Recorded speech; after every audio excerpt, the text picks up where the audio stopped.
que ponto chegamos? Será que o Bolsonaro deveria ter acesso total e irrestrito ao depoimento e às provas que supostamente o incriminam? Será que os pedidos da sua defesa, todos eles indeferidos pelo ministro Alexandre de Moraes, não estão aí fundamentados naquele princípio do contraditório, no princípio da ampla defesa e aí de uma forma mais abrangente, no princípio do devido processo legal? Bom, segundo o novo normal praticado nos altos tribunais, parece que isso não depende mais da lei, mas sim da sua interpretação atualizada. Vejamos então como os ilustres magistrados do Supremo Tribunal Federal lidaram com um pedido similar, recentíssimo, formulado pela defesa de outro ex-presidente e amplamente noticiado pela imprensa. Poder 360, 26 de agosto de 2020.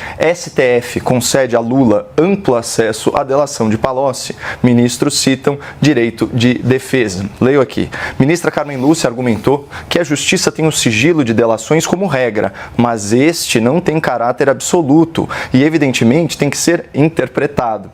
A magistrada disse que a Constituição garante o direito de defesa e, por isso, é necessário que haja amplo acesso a todos os dados. Bom, sobre essa decisão, o site oficial do STF diz o seguinte, aspas, prevaleceu o voto do ministro Gilmar Mendes pelo deferimento do acesso. Ele destacou que a segunda turma, nos termos da súmula vinculante 14, assegura o direito à ampla defesa e do contraditório na investigação criminal. Tem garantido aos delatados acesso aos termos de colaboração. E aí, vamos atrás do que diz a tal súmula 14. É direito do defensor, no interesse do seu representado, ter acesso amplo aos elementos de prova que, já documentados em procedimento investigatório realizado por órgão com competência de polícia judiciária, digam respeito ao exercício de defesa. Bom, vale lembrar, como bem disse a Basília, que o indiciamento do ex-presidente Bolsonaro pela Polícia Federal se deu com base na delação de Mauro Cid. Por isso, a defesa do ex-presidente, pela quarta vez, está solicitando acesso a esse depoimento. Um pedido que parece bastante razoável e similar ao que pleiteou a defesa do senhor Lula há poucos anos atrás. Então, será que o que valeu para Lula não vale também para Bolsonaro? Seria inimaginável que fosse diferente, afinal de contas, a estátua na porta do STF está lá de olhos vendados, justamente para não fazer distinção entre pessoas e para aplicar a lei da mesma forma a todos. E aqui a gente tem um agravante, ou pelo menos um ponto sensível em todo esse imbróglio jurídico.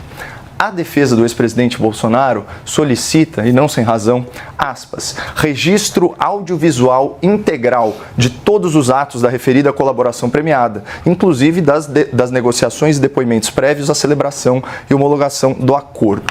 E por que será isso? Talvez por causa de fatos também amplamente relatados pela imprensa. Portal G1. Após depor sobre áudios vazados, Cid é preso por descumprimento de medidas e obstrução de justiça.